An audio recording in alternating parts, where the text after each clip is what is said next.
The house felt different when I walked through the front door that Friday evening. Not the kind of different you notice right away, more like the subtle shift in air pressure before a storm hits. I'm Ethan Cole, 30 years old, software engineer, and apparently the kind of husband who comes home to an empty house while his wife Clara is working late for the third time this week. Before we dive deeper into this story, I have one small request. Please subscribe, drop a like, comment, and hit that hype button to boost this channel so more people can discover these incredible Reddit stories. Clara? I called out, knowing damn well she wouldn't answer. Her car wasn't in the driveway, and the kitchen still had that untouched morning cleanliness that screamed nobody had been home since we both left for work. I grabbed a beer from the fridge and settled into my home office chair, the leather creaking under my weight. 3 years of marriage, and I was starting to feel like a stranger in my own life. Clara Martin, she kept her maiden name for professional reasons, worked as a PR manager downtown.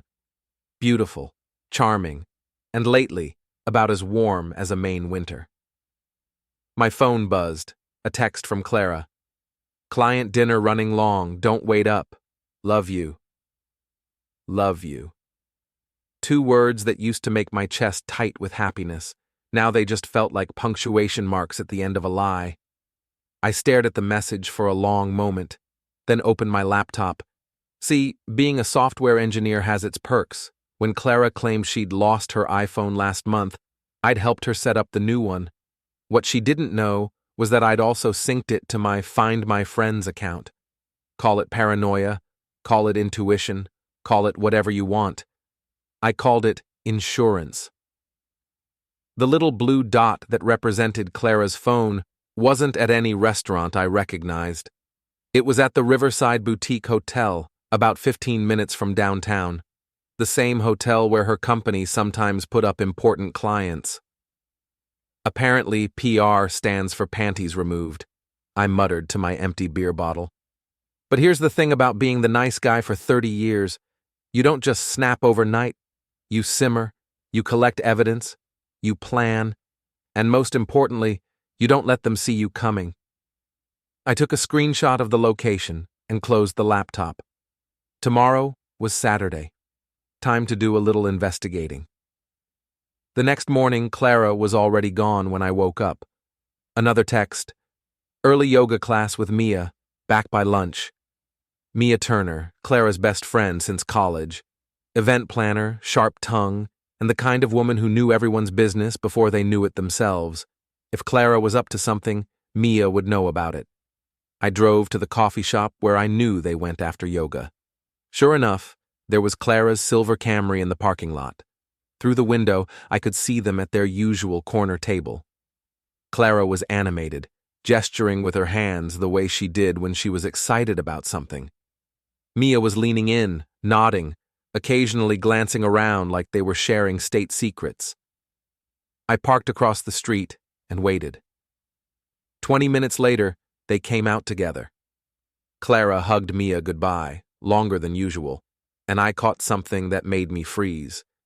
As they separated, I could read Mia's lips clearly. Just be careful with Ryan. Ryan Blake, sales executive at Clara's PR firm. 34, cocky smile, expensive suits, and the kind of guy who'd never faced real consequences for anything in his life. I'd met him at company parties, the type who made jokes about working hard and playing harder, while his eyes wandered to every woman in the room except his own wife. That afternoon, Clara came home with shopping bags and a guilty smile. "How was your morning, honey?" "Quiet," I said, not looking up from my laptop. "How was yoga?" "Oh, you know, Mia's drama with her latest boyfriend. Same old stuff." She kissed the top of my head and headed upstairs. I heard the shower running and took my chance. Her purse was on the kitchen counter, and old habits are hard to break. Clara never cleaned out her receipts. There it was, crumpled at the bottom. Riverside Boutique Hotel, charged to a corporate card belonging to Blake and Associates. Ryan's company card. Date stamp. Yesterday, 6:47 p.m. right around the time she was supposedly at that client dinner. I took a photo with my phone and carefully put the receipt back. Then I went to my computer and did something I'd never done before in our marriage. I deleted our song from my iTunes library, At Last by Etta James, the song we'd danced to at our wedding. Maybe it was time the nice guy stopped finishing last. Monday morning brought rain and revelation. I was in my office, supposedly debugging code, but really I was thinking about how to handle this situation like a rational adult. That plan lasted until 10:30 a.m. when my phone rang. "Ethan, it's Mia."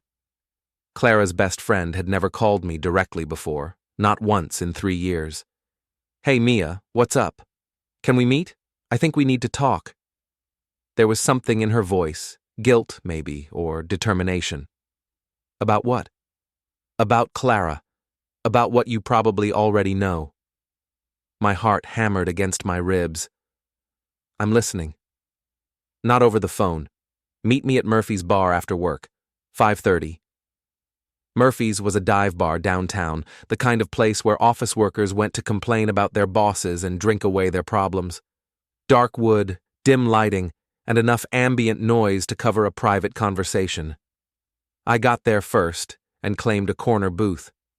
Mia arrived 10 minutes later, looking like she'd rather be anywhere else.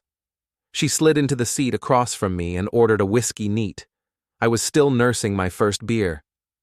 "So," she said, not meeting my eyes, "how long have you known?" "Known what, exactly?" She gave me a look that could cut glass. "Don't make this harder than it already is, Ethan. You're not stupid, and I'm not here to play games."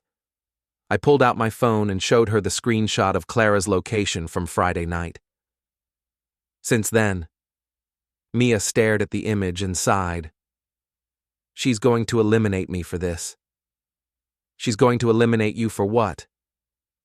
"For telling you that it's been going on for 2 months. For telling you that Ryan's hosting the company Christmas party next weekend and she's been planning to spend the night with him. For telling you that she's already talking to a divorce lawyer." The words hit me like physical blows. 2 months. While I'd been working late to save money for the vacation she'd been asking for, she'd been planning her exit strategy. "Why?" I asked. "Why are you telling me this?" Mia finally looked at me directly. "Because Clara's been my best friend since college, and I've watched her lie to everyone who's ever cared about her. Her parents, her sister, you. I'm tired of being part of it." She paused, took a sip of whiskey, and continued. "And because Ryan Blake is a piece of garbage who's cheated on his wife with half the women in that office. Clara thinks she's special, thinks he's going to leave his wife for her. She has no idea he's already moved on to his next target." "How do you know all this?" "Because I plan events for a living, Ethan. I know everyone in this city's business community. Ryan's reputation is an open secret. The only person who doesn't know is Clara, because she doesn't want to know." I sat back in the booth, processing. "What do you want from me?" "I want to help you make this right." "Right how?" Mia's smile was sharp as a blade. "Ryan's Christmas party is this Saturday at the Riverside Hotel. Clara's planning to tell you she's staying overnight at my place, then spend the night with him. She's already bought new lingerie." The detail stung, but I pushed past it. And I think it's time Clara learned what it feels like to be publicly humiliated. I think it's time Ryan faced some consequences. And I think you deserve better than being made a fool of." I studied her face. "Why would you betray your best friend?" "Because she stopped being my friend the moment she started bragging about how easy it was to fool her boring husband. Because she laughed when she told me you'd bought her flowers last week while she was planning to leave you. Because some betrayals are unforgivable." We sat in silence for a moment. Then Mia reached into her purse and pulled out a small device. "GPS tracker," she said. "Magnetic. Sticks right under a car bumper. Completely legal as long as it's your wife's car." I stared at the device. "You came prepared." "I came ready to help you get the truth. What you do with it is up to you." I pocketed the tracker. What's the plan? Saturday night, the party. We give Clara and Ryan exactly what they want. A big, dramatic scene. Only not the kind they're expecting. As I drove home that night, my mind was racing. The nice guy was officially gone. Time to meet the new Ethan Cole. Saturday evening, I stood in front of my bedroom mirror adjusting my tie. Clara was in the bathroom, putting on makeup for what she thought was a girls' night at Mia's place. "You sure you don't mind me staying at Mia's tonight?" she called out. "I know it's last minute." "Of course not," I replied, watching her reflection in the mirror. "You deserve a fun night out." She emerged wearing a black dress I'd never seen before. Expensive, the kind of dress you wear when you want to make an impression. "New dress?" "Oh, this old thing? I've had it forever." Another lie to add to the collection. The GPS tracker I'd placed under her car 3 days ago had shown me the shopping trip to the boutique downtown. The same trip where she'd bought the lingerie Mia had mentioned. Clara kissed my cheek, careful not to smudge her lipstick. "I'll see you tomorrow, honey. Have fun." 20 minutes after she left, I was in my own car, following the GPS signal toward downtown. But I wasn't going to spy from the parking lot like some pathetic cliché. I was going to the party.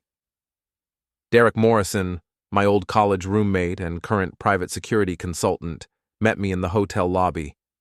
6'2", built like a linebacker, and the kind of guy who could get you into places you weren't supposed to be. "You sure about this, man?" he asked as we rode the elevator to the 20th floor. Never been more sure of anything. The party was in full swing when we arrived. The hotel's ballroom had been transformed into a winter wonderland, complete with ice sculptures and enough alcohol to float a small boat. I spotted Clara immediately. She was at the bar, laughing at something Ryan was whispering in her ear. "There's our happy couple," Derek muttered. I watched them for a moment. Clara's hand was on Ryan's chest, intimate and possessive. Ryan's hand was on the small of her back, fingers playing with the fabric of her dress.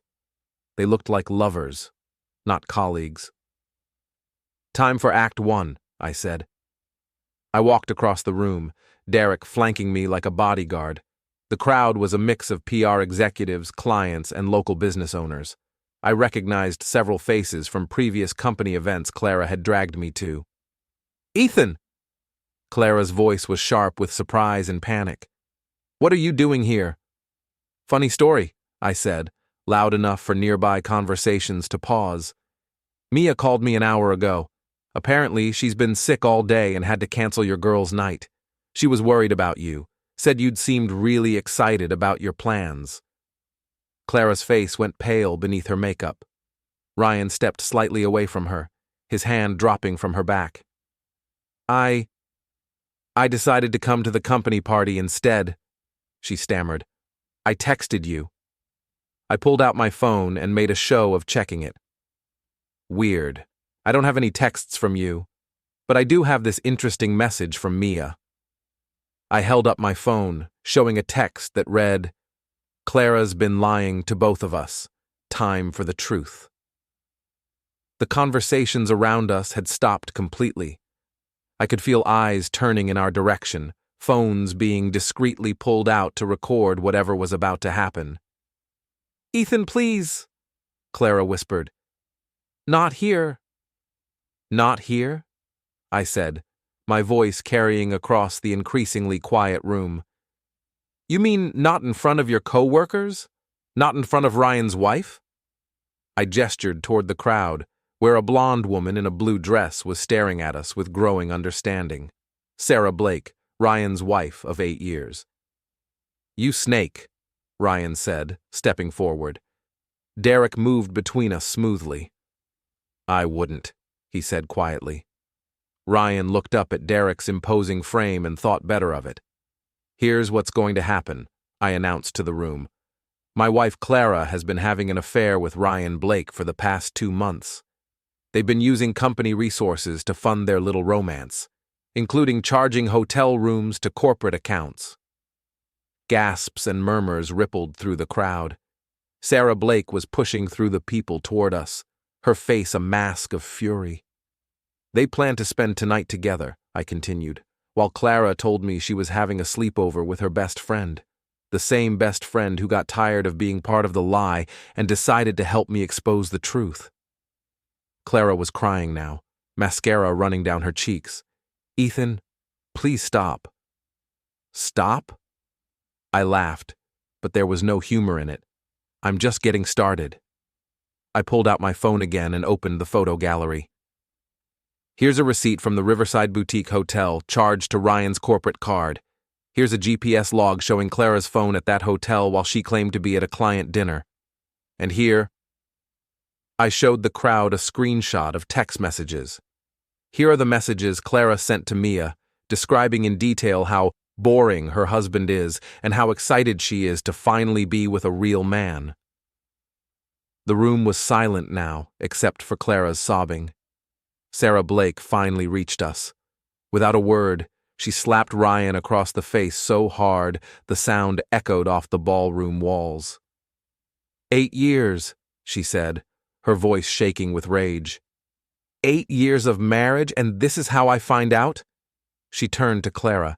And you. I welcomed you into my home. I treated you like family. Sarah, I'm sorry, Clara began. Save it. Sarah looked around the room at all the watching faces. I hope it was worth it. Both of you. She walked away, leaving Ryan standing there with a red handprint on his cheek. I looked around the room at the shocked faces, the phones recording, the whispered conversations already starting. Well, I said to Clara and Ryan, I'd say this party is just getting started. The elevator ride to the parking garage was silent, except for Clara's sniffling and Ryan's muttered curses. I'd suggested we take this conversation somewhere more private, and they'd followed me like sheep to slaughter. Derek was waiting by Ryan's BMW, arms crossed, looking like a bouncer at a nightclub. The parking garage was dimly lit, full of shadows and echoes, the perfect place for a confrontation. All right, Ryan said, trying to regain some of his composure. You've had your fun, Ethan. You've humiliated us both. What do you want? What do I want? I laughed. I want my 3 years back. I want the money you've cost me back. I want the respect you've stolen from me back. But since I can't have any of that, I'll settle for consequences. What kind of consequences? Clara asked, wiping her eyes. I walked over to Ryan's car and ran my hand along the pristine paint job. Nice car? What is this? 80,000? 90? Don't touch my car, Ryan snapped. Or what? You'll call security? I gestured to Derek. I brought my own. I pulled out my phone and showed them both a video. It was security footage from my neighbor Mrs. Becker's camera, showing Clara sneaking out of our house at 11 p.m. on a Thursday night 2 weeks ago. Mrs. Becker is 83 years old and has nothing better to do than watch her security cameras, I said.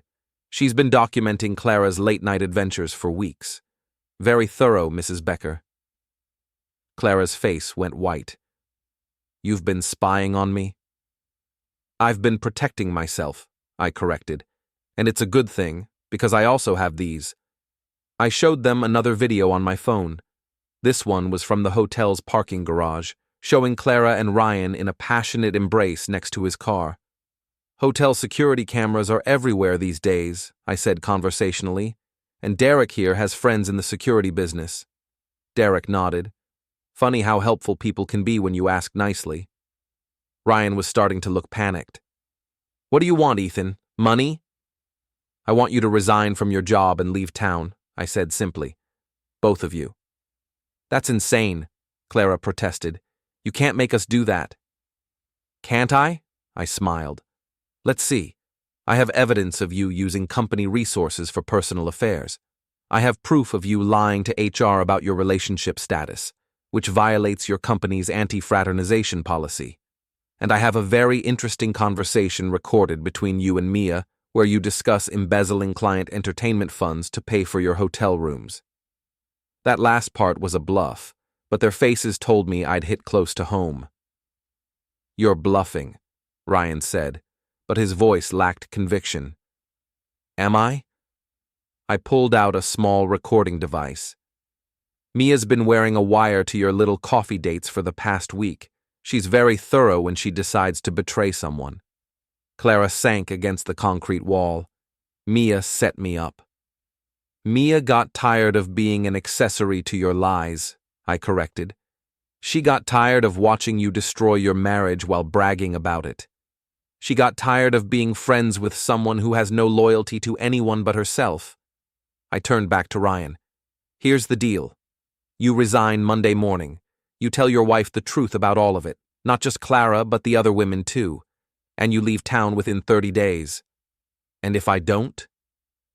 Then every person in that ballroom tonight gets a copy of every piece of evidence I have. Your wife gets copies, HR gets copies, your clients get copies, and I post it all online with your faces clearly visible. Ryan's hands clenched into fists. You snake. He took a step toward me, but Derek moved faster. Suddenly Ryan was pressed against his own car, Derek's forearm across his throat. Now, Derek said calmly. Let's keep this civil. He released Ryan, who stumbled and nearly fell. Derek casually reached into his pocket and pulled out a small device. Oh, and Ryan, you might want to check your car. Ryan looked at his BMW and his face went purple with rage. Someone had keyed cheater into the paint on both sides. All 4 tires were flat, and there was a bright pink sticky note on the windshield that read, "Hope she was worth it." You vandalized my car. Did I? I looked at Derek. Did we vandalize his car? Not us, Derek said innocently.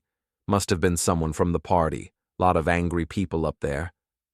I pulled out my phone and took a picture of Ryan standing next to his ruined car, his face twisted with rage and humiliation. Smile, Ryan. You'll need a new LinkedIn photo. Clara was crying again. Ethan, please. Can't we work this out? Can't we go to counseling or something? I looked at her for a long moment. 3 years of marriage. 3 years of thinking I knew who she was. Clara, you've been planning to divorce me for months. You've been stealing from me, lying to me, and humiliating me behind my back. You bought lingerie for another man with money from our joint account. You told your friends I was boring and pathetic. You planned to spend tonight in a hotel room with him while I sat at home like an idiot. I stepped closer to her. So no, we can't work this out. We can't go to counseling. What we can do is end this marriage with whatever dignity you have left. Or we can end it with every person in this city knowing exactly what kind of person you are. My phone buzzed. A text message from an unknown number. This is Sarah Blake. Thank you for tonight. Ryan's bags are on the front lawn. I showed the message to Ryan. Looks like you're homeless. Better call a cab. As Derek and I walked toward our cars, I heard Clara call out behind me. Ethan, wait, please, I love you. I stopped and turned around. No, Clara. You love the idea of me. You love having someone to fall back on when your bad choices catch up with you. You love having someone to blame for your own unhappiness, but you don't love me.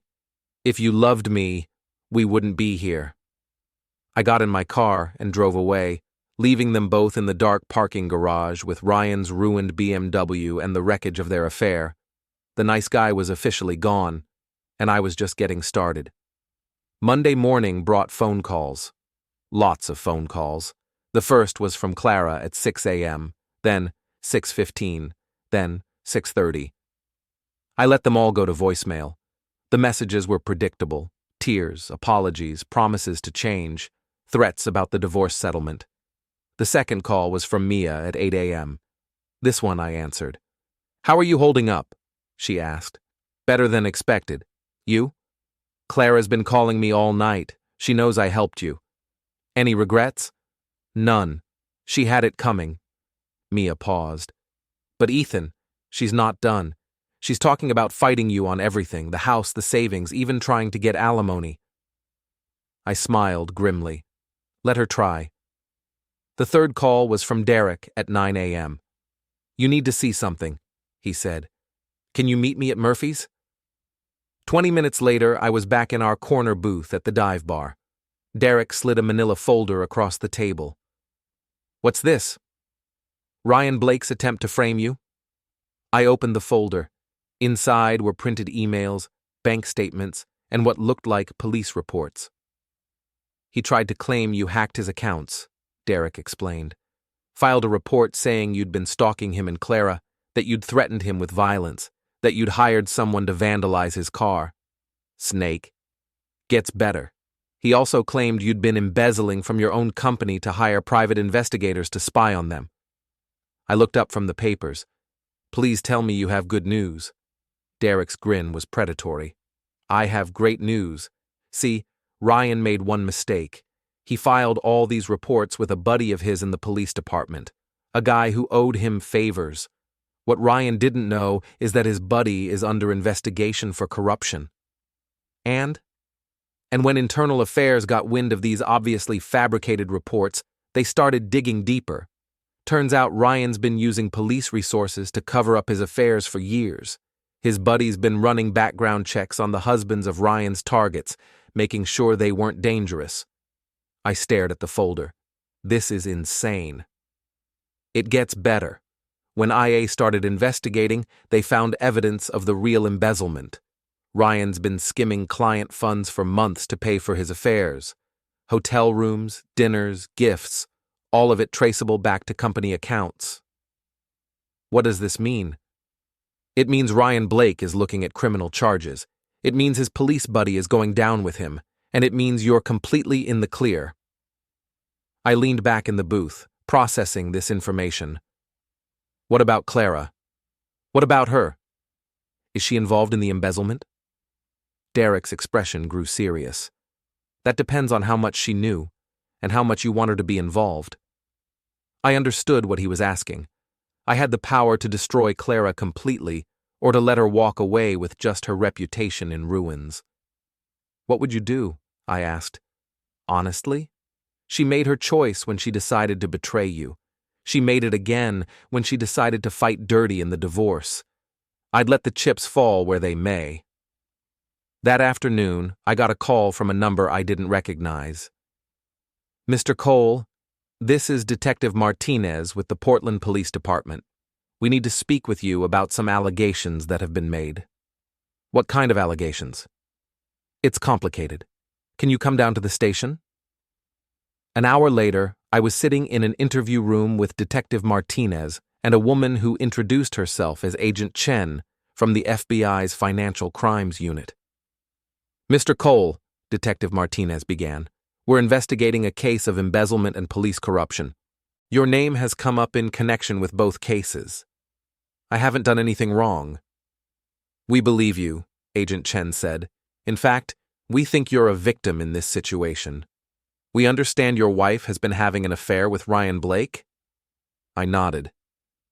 And that Mr. Blake has been using company funds to finance this affair? That's what I've been told. Agent Chen slid a photograph across the table. It was a surveillance photo of Clara and Ryan at an expensive restaurant. This dinner cost $800, she said. It was charged to a client entertainment account. The client was supposedly a company in Seattle. We called them. They've never heard of Ryan Blake or his company. She slid another photo across the table. This hotel stay cost $1,200 for 2 nights, also charged to a fake client account. Photo after photo followed. Clara and Ryan at restaurants, hotels, even a weekend trip to Boston. All of it paid for with embezzled funds.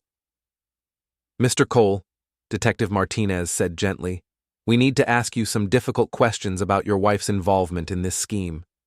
She didn't know, I said automatically. Then I stopped. Did she know? Had she asked where the money was coming from? Had she cared? We have evidence that suggests she did know, Agent Chen said. Text messages between her and Mr. Blake discussing which accounts to use for different expenses, emails about covering their tracks. She showed me printouts of messages I'd never seen before. Clara discussing client dinner codes and travel expense categories. Clara laughing about stupid company accountants who never checked the details. I stared at the evidence of my wife's complicity in federal crimes. What happens now? That depends, Detective Martinez said. We're building a case against Mr. Blake and his accomplice in the police department. Your wife's involvement is peripheral. She could be charged as an accessory, or she could cooperate with our investigation. What does cooperation mean? It means she testifies against Mr. Blake. It means she provides evidence of his financial crimes. It means she accepts responsibility for her part in this. Agent Chen leaned forward. Mr. Cole, I'm going to be frank with you. Your wife is looking at potential federal charges. Conspiracy, wire fraud, money laundering. She could be facing serious prison time. Unless she cooperates fully and makes restitution for the funds she helped steal. I sat in silence for a moment, processing this information. Clara had not only betrayed our marriage, she'd committed federal crimes to do it. There's one more thing, Detective Martinez said. Mr. Blake attempted to file false police reports against you. He claimed you were stalking him, that you'd threatened him, that you'd hired someone to vandalize his property. None of that's true. We know. The officer who took his reports is under investigation for corruption. But Mr. Blake's attempt to frame you for crimes you didn't commit is itself a crime. Agent Chen smiled grimly. Mr. Blake is looking at a very long list of charges. His cooperation isn't going to help him much. As I left the police station, my phone rang. It was Clara. Ethan, we need to talk. The police want to interview me tomorrow. I know. You know? How do you know? Because I just spent 2 hours talking to them myself. Silence on the other end of the line. Clara, you're in serious trouble. Federal trouble. I didn't do anything wrong. You helped Ryan steal money from his company. You knew where the money was coming from. You have text messages discussing how to hide the expenses. More silence. Ethan, please. You have to help me. Help you what? I don't know. Something. Anything. I can't go to prison. I looked out at the city skyline, thinking about the past 3 years of my life. Thinking about the man I'd been and the man I'd become. Clara, you made your choices. You chose Ryan over me. You chose lies over truth. You chose crime over honesty. Now you get to live with the consequences. Please, Ethan. I love you. I made a mistake. But I love you. No, I said quietly. You love the idea of me rescuing you from the mess you made. You love having someone to clean up after your bad decisions. But you don't love me. If you loved me, you never would have done this. I hung up the phone and drove home to my empty house, where I poured myself a whiskey and started planning my new life.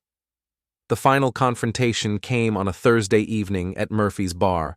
I was having dinner alone, reading a book and enjoying the peace, when Clara walked in. She looked terrible. Her hair was unwashed, her clothes wrinkled, and she had dark circles under her eyes. She slid into the booth across from me without being invited. We need to talk, she said. No, we don't. Ethan, please, just 5 minutes. I looked around the bar. It was busy for a Thursday. Office workers unwinding, couples on dates, the usual crowd of regulars. Perfect audience for whatever scene Clara was about to make. Fine. 5 minutes. She took a shaky breath. The FBI wants me to testify against Ryan. Good. If I don't cooperate, they're going to charge me with conspiracy and fraud. Then cooperate. It's not that simple. Her voice was rising, drawing attention from nearby tables. If I testify, everyone will know what I did. My career will be over. My reputation will be ruined. I set down my book and looked at her. Clara, your reputation is already ruined. Half the city watched you get exposed at that Christmas party. The other half has heard about it by now. That's different. That was just gossip. This would be in court records, in newspapers. So I need you to help me. Help you how? Tell them we're reconciling. Tell them you forgive me. Tell them I was manipulated by Ryan, that I didn't know what I was doing. I stared at her in amazement. You want me to lie under oath? I want you to help your wife. You're not my wife anymore, Clara. You stopped being my wife the moment you decided Ryan Blake was more important than our marriage.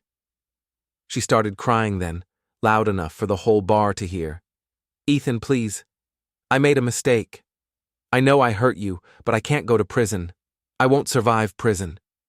You should have thought of that before you committed federal crimes. I didn't know they were crimes. I thought it was just company money. I thought Ryan was allowed to use it. Bullshit. I pulled out my phone and showed her screenshots of her own text messages. You knew exactly what you were doing. You joked about it. You bragged about getting away with it. Her face crumpled. I was just trying to impress him. By stealing? By being fun? By being exciting? By being different from his boring wife? The words hung in the air between us. Several people at nearby tables had stopped their conversations to listen. Different from his boring wife, I repeated. The way you were different from your boring husband? She didn't answer. Clara, you didn't make a mistake. You made a series of calculated decisions. You decided to have an affair. You decided to lie to me about it. You decided to help Ryan steal money to fund your relationship. You decided to plan a divorce while pretending everything was fine. You decided to fight dirty when you got caught. I stood up, dropping a 20 on the table for my meal. And now you've decided to come here and make a scene, hoping to manipulate me into saving you from the consequences of your choices. Ethan, wait. No. I looked around the bar at all the watching faces. You want to know the difference between you and Ryan's wife? When Sarah Blake found out the truth, she threw him out and filed for divorce. She didn't beg him to lie for her. She didn't make excuses. She didn't blame everyone else for her problems. Clara stood up, swaying slightly. You can't just leave me like this. Watch me. She grabbed my arm. I'll tell them you knew. I'll tell them you were part of it. The bar went completely quiet. Even the bartender stopped what he was doing to listen. Go ahead, I said calmly. Tell them I was part of your affair with Ryan Blake. Tell them I helped you steal money to pay for hotel rooms with another man. Tell them I encouraged you to betray our marriage. Her grip on my arm loosened. Clara, you have one choice left. You can cooperate with the FBI, testify against Ryan, make restitution for what you stole, and try to rebuild your life with whatever dignity you have left. Or you can keep lying, keep blaming everyone else, and go to prison. I gently removed her hand from my arm. But either way, I'm done. The nice guy who would have forgiven you, who would have taken you back, who would have lied for you, that guy passed in a hotel parking garage 3 weeks ago. I walked toward the door, then stopped and turned back. Oh, and Clara? Ryan's already cooperating with the FBI. He's been telling them everything for a week, trying to reduce his sentence. He's blaming you for the whole thing, saying you seduced him and convinced him to steal the money. Her face went white. That's not true. Doesn't matter what's true. Matters what he's telling them. I smiled, but there was no warmth in it. Turns out, Ryan Blake is just as loyal to you as you were to me. I walked out of Murphy's bar and into the cold night air, leaving Clara standing there with the wreckage of her choices and a bar full of witnesses to her final humiliation. 3 months later, I was in my new apartment across town when Derek called with the news. It's over, he said. Ryan got 5 years federal prison. Clara got 18 months and 5 years probation. What about restitution? $60,000 each. Clara had to sell her car and liquidate her retirement account. I looked around my new place. It was smaller than the house I'd shared with Clara, but it was mine, clean, honest, free of lies and betrayal. Any word on the divorce? Finalized yesterday. She gets nothing from the marriage except her legal bills. And Ryan's wife? Took him for everything in the divorce. House, cars, savings, even his pension. She's doing fine. I hung up the phone and poured myself a whiskey. Outside my window, the city lights twinkled like stars, full of possibility and promise. The last dance was over. Clara and Ryan were facing the consequences of their choices, and I was finally free to build a life based on truth instead of lies. I raised my glass to the window, to the city, to the future. The last dance is over, I said to the empty room. And so is your future.